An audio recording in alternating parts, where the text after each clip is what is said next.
this morning, we get to look at the Middle East country and it being in a spellbinding destination for thousands of Ugandans. And we've had brothers, sisters, cousins, friends who have flocked to the UAE in search of meaningful employment, because back at home they have failed to find the meaningful employment. They have failed to find decent employment. Therefore, they have gone to look for quote-unquote greener pastures. So you get to have Uganda's embassy in Abu Dhabi and the consulate in Dubai estimating that there are about 10,000 Ugandans spread across the Emirates. You get to look at the annual remittance from the Sand Dune countries, averaging about 770 billion Ugandan shillings, which comes down to contribute to our economy. However, at the end of the day, we cannot negate the fact that there are challenges that these migrant workers are still facing in the UAE, and government of Uganda is working together with the Emirates government to ensure that some of these things are ironed out.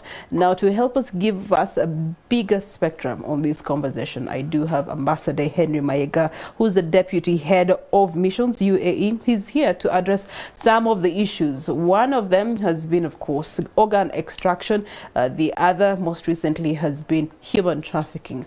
Good morning to you, sir. You're most welcome. Morning, and of course, good morning to our viewers.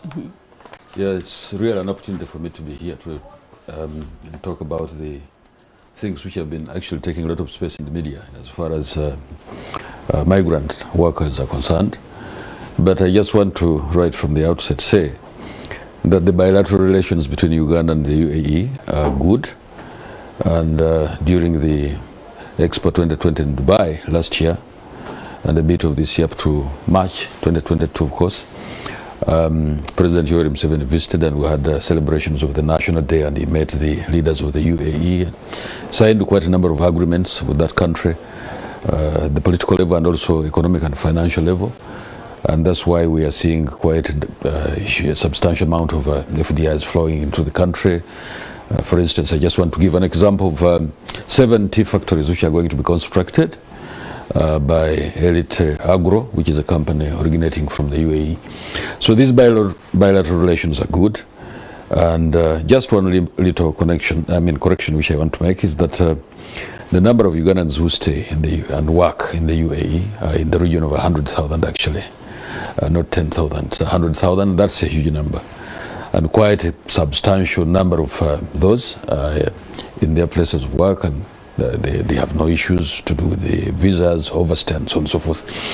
And so when you compare those who we have handled recently, in as far as their overstay issues, which numbers came into the region of about 1,000, between 600 and 1,000 that we're handling. I think, I don't want to say it's a small figure compared to the 100,000 of Ugandans who work and live in the UAE, but rather... But we also cannot encourage it to become a absolutely, absolutely. Yeah. So we cannot call it a small figure. We cannot also say it's a very big figure. A majority of the Ugandans who stay and work in the UAE are actually in their places of work. Of course, it is home, far away from the actual home. And there is always that level of apprehensiveness that, look, I'm staying very far. And when you get into issues of overstay, of course, if you overstay your visa, definitely the law is going to catch up with you, like it caught up with quite a number of them, those cases which you handled recently. Now, before we go into that, I want to first find out from you. You have been in the UAE for a while. I want to understand from your office, how many cases have you been handling in terms of people who have come complaining about extraction of organs from their loved ones who were or are working in the UAE? There's some who have come out to refer to human trafficking through these quote-unquote agencies that seem to have a good face, but behind it they are actually practicing human trafficking, or even the fraudulence in the industry of labor export. Absolutely. Right from the outset, I want to say that we, at least the 1.5 years which I've stayed in the UAE, there hasn't been a single case of organ extraction from any Ugandan. Absolutely none. I have not heard of that kind of case in the UAE.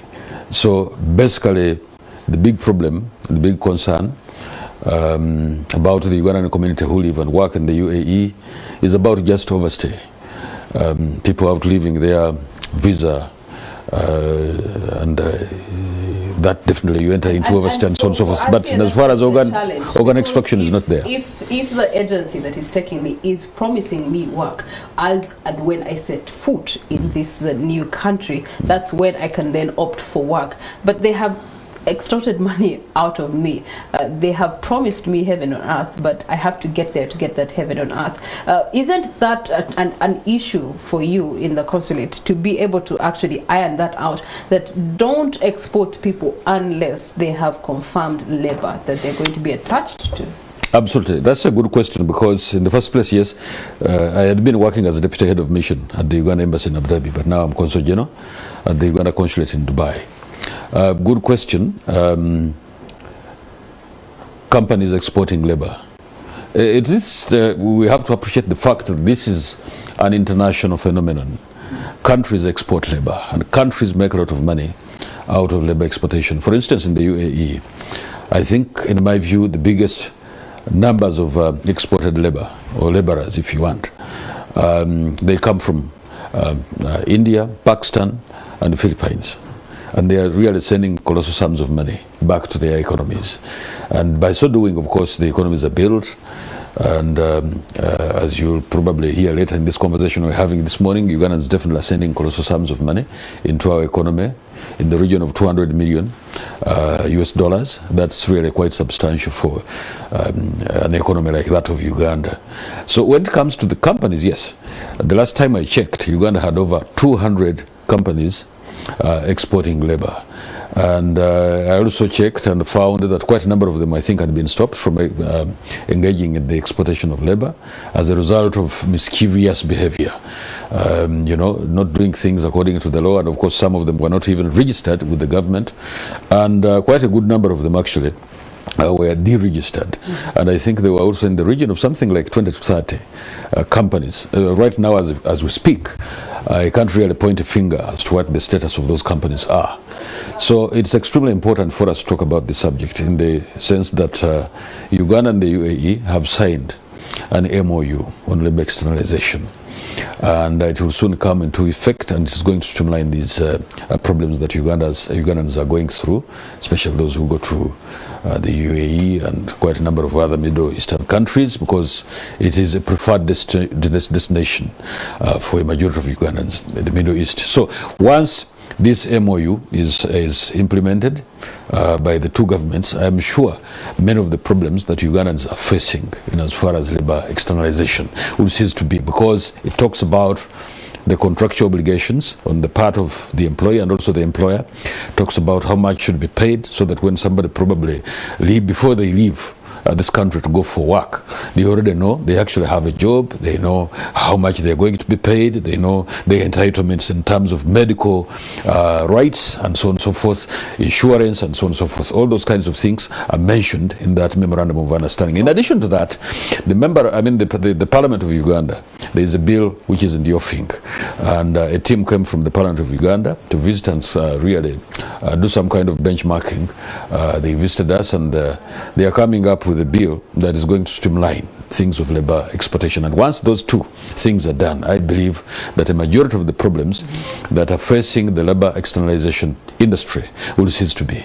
All right, let's talk about a new requirement that is going to be required of everyone that wants to work in the UAE, and that is the Interpol Clearance Certificates of Good Conduct, which is effective next week. Isn't this changing the rule? Have you intervened and had discussions with those that are going to be affected before implementation of this requirement?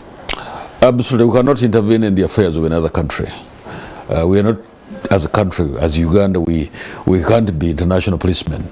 And therefore, countries pass their policies, regulations and laws and so on and so forth. And Uganda also does the same. From time to time, of course, we change policies. I've seen here, for instance, police coming out with policies and regulations to do with the traffic and so on and so forth. And that's extremely important for any country. So the UAE, yes, it has passed that into a requirement that a certificate of good certificate of good conduct on the part of those who intend to travel from Uganda to the UAE must be produced when they are looking for work. Not for tourists. If you're a tourist, that's a totally different story. You just go on tour probably for a month and then you come out. But for workers, because this is worker specific, those who intended to work in the UAE are the ones who are required to produce a certificate of good conduct. And as far as I understand, it's supplied by the Interpol in Kororo in Kampala. All right, thank you so much, Mr. Mayega. And that is new information for every one of you that is making application to the UAE for labor. Now you have to put into consideration that you must get an Interpol certificate of good conduct to be added to your paperwork to be able to have eligibility and entry into the UAE. Away from that, we're going to take a short breath, and when we return, we're going to be having our other conversations for Tuesday morning on Morning at NTV.